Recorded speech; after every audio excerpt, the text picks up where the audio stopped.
In this recording, I'm showing you how to clean the nozzle of your MIG torch. First, I recommend, of course, 100% that the MIG unit is off. Get it? The welder is not on. 2, when you unscrew this piece and you take it off, just clean this up. This one's got a nice new tip. It's bent, but we can fix that in a minute. This guy, though, on the inside is a little crust. So what you want to do is take your MIG pliers and actually close, not open. Never do this. You do this. Do you see that? See how I'm holding it? And you actually clean out the sides of whatever splatter got into the side walls of your nozzle. Do you see that? This is called a nozzle. To clean up a little crust that might be at the opening, I call them boogers. You kind of nip at the edges to get them out. But again, this is how you would clean this out. Okay?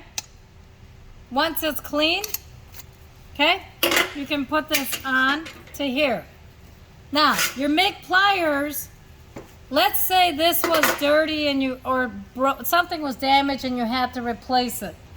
Your MIG pliers have a small round part right about there that is used to help get this off if it doesn't want to come off. Do you see that? Okay.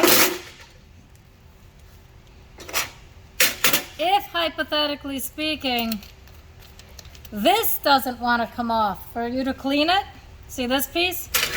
There's a part behind the pliers, a larger opening that you would use to open this up. Got it? That's the two parts of the MIG pliers. When people say, what's so unique about MIG pliers? This back piece is to take the nozzle off. This front piece is to take the tip off, the little guy on the inside, this guy. It can also help with taking out the aerator if you have to. One last piece that's very important is this wire is sticking out too far and it is bent. So there's cutters on it, like wire cutters. See it right there? What's nice is there's a cavity. Not the dentist kind, but there's a hole in there. You actually take that cavity part, okay, slide it, hold it up against the MIG nozzle, see that? And then you just snip that tip off. This is what your tip should extend out from your welder. See that?